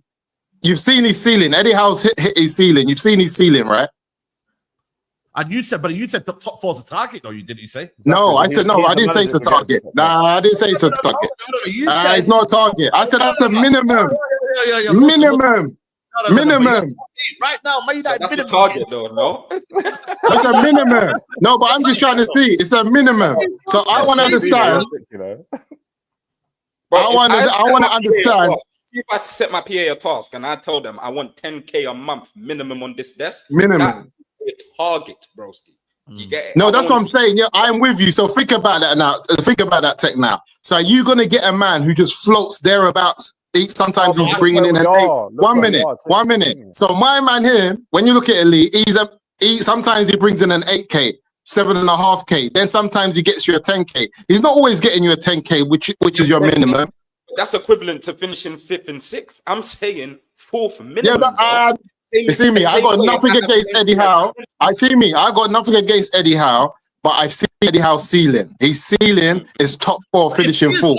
If PSR wasn't restricted Newcastle, you know what? I'm not saying that. You know what I mean? There could be a shout that Newcastle could challenge for the league with the Saudi owners that they've got. So you could argue Eddie Howe with his tactics and that right now could be potentially in a title race. The season before that, when they had the same players, the season before last, he had a bad season, and everyone was calling for him to get sacked. And I saw everyone saying, and I saw everyone, everyone has a bad start side. It's football. But listen, and I heard man calling for his head, saying, Eddie Howe high.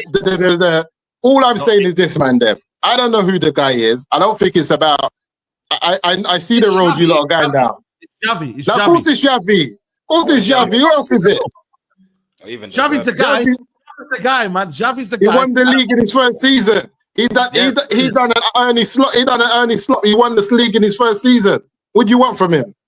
Yeah, at the end of brought veterans back to the club as well. He brought veterans back to the club. Let me get these super chats, Mandem, because the Super Cup is fast approaching, man. Let me get these super chats in. Brother Saeed, you asking me what I was smoking when I predicted Man United will be 3rd or 4th this coming season, and I still believe so. Says Farhan. First 6 to 8 games will determine if Amrin should stay. Big up Max. I'm running, but he needs to get top 4 for me this season. I want to see how we perform against smaller clubs. I'm not too worried about the games against the big 6 club. He sets well against them. Facts. I agree. I won't be doing anything on Sunday, so don't worry, says Victor Shokarez. That's hilarious. United is well equipped and playing 1 game a week. Facts. Big up Mike says Dalot might start. Front 3 will be Ahmad, Cuddy, and Bumo. Don't see him starting Sesko, Bruno, and Agati in midfield. Last year, Cunha without Wolves, a striker 6.2 and Bemo 7.0. You're fine with Onana staying. Do y'all have amnesia? That's crazy. Nuruddin, your thoughts on 1958 cancelling protests? Is Jim the Ratcliffe winning the PR war? Bring Baleba, there will be more twerking than Carnival. Wow. Nuruddin is going to be playing Mr. Negative in the new Spider-Man documentary film, should I say? Play visuals. Is structure ever positive on United? I don't get it. If players deserve time, so does a manager. Same argument. Big up Abdelaziz. Same argument as Enrique not wanting Donnarumma, who's not playing a ball-playing keeper. I don't believe he's going to Man City. Pep wants keepers great with their feet. Donnarumma won't fit. Hit the likes. Big up Jay says, a lot of false narratives of Donnarumma. Judging him on past mistakes he made when he was in his early 20s. People forget his debut at age 16. Yeah, he's still fairly young for a goalkeeper. Donnarumma, M.A. Bughan says, Donnarumma had a 6-month spell similar to what Onana had before we signed that Simpson mute. That's crazy. Donnarumma was asked before 2025, full of howlers. Josh McGoglin, he says, no matter what the way you look at it, the teams that finished between us and 5th last season have actually gotten weaker. Facts over the course of the window. No excuse to squad to this year. Thank you. 100%. Good analysis from that. Comments as well. Him says Onana's flaws were in the abundance at every team he's played, but everything we see now was always there. You hype stat man like Musa, just ignore it. Rashi is right, says MUFC okay. Big up Musa, but he is concussed and not qualified. Defending Onana in 2025 is a shame. Smash your likes and subscribe to Saeed and all the Mandem. And Onana should be make a difference to our season goals. Faz, stop sending these people to do chats about me, Faz. Oh, it's crazy, man. It's crazy, man. But all in all, I'm gonna one by one, everyone just say they're finished for the season. I'm gonna say United finish 5th. I'm just gonna go with it, with or without Baleba. I'm gonna go with it. Fuck it. It is what it is. But is 5th a bad season? Is 5th a bad season? Depending on how we play football, but 5th from 15. That's a remarkable season. That's an unbelievable season. Let's not say remarkable, guys. Let's not say remarkable because it is remarkable from 15. It is. From 15, you're going up 10 places. You're going up 10 places. No, then I got you. Saeed, you will be dancing with the flag if we get 5th. Come on, let's be but I'm saying, the terminology, guys, let's not use remarkable because you won't think it's remarkable. Saeed will be saying I know, man, but listen, relax, guys. Just say it's a good season with a trophy, and you know what, man, we're in the right steps. Without Baleba, without Baleba, this team finishing 5th is remarkable. It's unbelievable. Okay, you use that word. You're drinking on that. He's drinking on that Ineos juice. That's that Ineos juice. Yo, listen, it's 32 degrees in Manchester. Saeed, I think the heat got to you, bro. I know what Max. What do you mean? What do you mean? You're the one that's being giddy. Without Noridin, that's the Ineos juice. You know why, Noridin? We're finishing 5th. That is a remarkable from the season. It's not remarkable. That's the Ineos juice. Where we finished last year was not. Where we finished last year is not. It's not a description of who Man United is and the type of players that we had.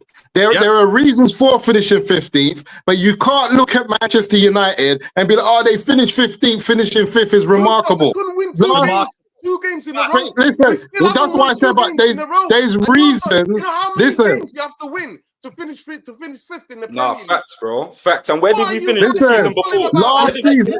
Hold on. Someone need to send Musa the Instagram of that brother who's not cut his hair for like until Man United win 5 games in a row. I know what you're talking about. No, I know what you're talking about, Mandem. I know what you're talking about. But what I'm saying is, we can't allow Ineos to trick us because they down tools last season and we ended up 15th and we had madnesses going on at the club. They didn't bring in players, but we all sat here in a transfer window and said, bring in 2 or 3 players is the difference is where we finish in the league. Amrin needs them based on you've brought in a manager halfway through the season that plays a totally different type of football and needs at least 1 or 2 players that can back him in that system. They didn't do it, and we all knew it was going to be a problem. They now finished 15th where they shouldn't finish. Last year should have been another like Eric Ten Hag finish, 8th or 9th. Even when you look at how many points we were off those positions, you can count those games that we lost because we didn't bring in someone extra. And that's the same time we let flipping Anthony go, we let Rashford go, and we let Sancho go. We let 3 attacking players go, and you didn't bring in 1 in a January transfer window for the manager. That was just crazy. And they left him with Hojlund, who started bad. The reality is we should have finished like 8th or 9th last season. And like I said, if you look at those games that we should have won, that would have put us in that position, there's not many, like there were so many of them we could have won that we just let slip because of a few, I reckon, for reasons that we could have avoided. Man United, to me, should have finished 8th or 9th last season. And that being the reason, I think that we should be getting top 4 or 5 easily. Like that 15th is fake news. We were like flipping 18th for so long or 17th. It's fake news. I think it's a good turnaround. I think, you know what? I think it is a great season, bro. What about Pip? 2 points off top 4. What about Pip? 2 points off top 4? Very good season. I think it's good. No, I think it's good, but I don't think that it's like it's unbelievable. Like United, Saeed set a target for Manchester United last season under Amorim. He said, "Can you please win 2 games in a row?" They didn't. Yeah. You know what's shocking? November onwards. Yeah. So I'm sorry. Agree. And then we all watched the performance with the competition where we were the best at. We were the greatest team. You know what's my no, but Louis, I want us to separate. Behave. I want us to separate. Russo, 1 second. I've just watched the preseason in America, and I've just seen Manchester United get split open. But I want us to separate, Noradine, the driver from the vehicle, like F1. Sometimes the driver doesn't deliver, but he has a great car in F1 and it's good enough to actually win and compete. Is the vehicle, the squad, good enough to be finished? Because we all said it. No, here we go. That's the Ineos juice. That's the Ineos juice. They're good enough to be 5th or 4th. Easy. No, they are. Yeah. Of course they are. No, they are. Of course they are. What do you want to tell me? Yeah. I want to close it out. Guys. All our predictions. We didn't give predictions. Yeah, everyone give predictions, please. Everyone give predictions, man. Yeah. He's got Super Cup. Look at him. I'm doing the hate along, man. What are you saying, Texino? Do you know what? I'm going top 4, you know. I'm going top 4. Yeah. Okay, Leon, what are you saying? I said it last week. Consistent. What's this prediction? Yeah, prediction. Yeah. It's hard, man, because like between 8th and 4th could be like literally 4 or 5 points. Yeah. I'm gonna go 6th. To be honest with you guys, even if I see top 8 and we play and I can see the system working in the football, I'll take that from where we was. But yeah, Faz. Yeah. Faz, what are you saying? 7th. Yeah, I've got a feeling it's going to be 6th, 7th, something like that. Yeah. Musa, what are you saying? Top 4. Remember, I told you. I think Chelsea or City win the league. Or are you confident? Or are you saying this is where we should be? No, that's just the standard. Like, I'm just saying the vehicle, the car. I don't know about the driver, but I just know this car that we've got. The McLaren. The McLaren. No, I know the McLaren. The McLaren can finish top 4. As for the driver, he might crash. He might crash. The last couple turns, he might crash. He might crash early on in the race, but I'm blaming the driver, not the team. I believe. So wait. I know where we should be, but where do you think we are going to end up? Be honest. With this driver, I think the car's so good that it still gets this driver to 4th. That's my guy. Self-driving. You're my guy. You know the Uber drivers. What are them Uber drivers, man? He said, what are you saying? Listen, Uber share. Lucius on Uber share, man. He said the Uber share, man. What are you saying? What are you saying? With Baleba, Manchester. With Baleba, I forget with Baleba. One. No. This one. No. I'm giving you. No, Saeed, I'm sorry. I'm not. It's a context. I'm not just giving you this without a context. I hear it. With Baleba, we can challenge maybe for top 5-6. Without Baleba, Manchester United 8 to 10. You heard it here first. Okay. And the only thing that we might finish 8th or a bit higher is that he's coaching his ass off. This coach. And that the once a week game might be able to help us, because the boys who are involved in the Champions League, we should be able to take advantage. Yeah. Ruben Amorim and this team, if they had anything about them, would take advantage of that one game a week before the FA Cup starts. Yeah. By the way, it's 7 o'clock. Saeed, actually know what's the Carabao Cup draw? What is it? Who have we got? Bro, that's what I'm saying, bro. The Carabao Cup draw's at 10 o'clock, yeah? And Moses talking about Super Cup, bro. We got Carabao Cup second round draw. But before Musa, don't delude yourself. 15 is 15. You are where you are. Spurs beat you in 4 damn times. Come on, dude. So let me ask you a quick question, yeah? Obviously, you said you're going to give him like 10, 12 games, yeah? Where do you want to be at the point where you're going to say, look, I'll give you more time or not? Are you literally like, we're just like 10, 12? It's a feeling for me. Because we could be 10. It's a feeling. I think if I feel good and we're looking good. Hands on that beaming seagull, I can feel it in the air. I can feel it in the air. Feeling, I can't lie to you. If I feel like, if I feel like we're going in the right place and I can see things and I can. It's for me, right positions can be. Bro, the league at the start of the season is going to be messy anyway. He's got to win at least half the games. He's got to win feeling, bro. If I feel like I'm actually enjoying what I'm seeing and we're going to places and. Bro, it's one of them where I can give it more time. He's got to win at least half the games for me. You know what I mean? We could see with Ten Hag. It was a feeling, bro. Like I knew this guy was dusted, bro. From when we lost the Carabao Cup final, bro. Well, sorry, when we won the Carabao Cup final, it was game over for Ten Hag. It really was. But listen, people, man, make sure who's going to the game. Who's going to the game next week or this weekend? I'm there. I don't know about the Mandem, but I'm there. I'm in Bournemouth, man. I'm going tomorrow. Yeah, you're in Listen, if there's anything available, let me know. I might come up there. Why do you want to come up to see a driver that's not qualified? I come to see my Onana. I need to support Onana from the stand. Bro, Bellingham, tell him to cut the high top off my G. Yeah, man. Listen, you might not get there. The car might even get to Old Trafford, Wilson, man. You might not get to Old Trafford.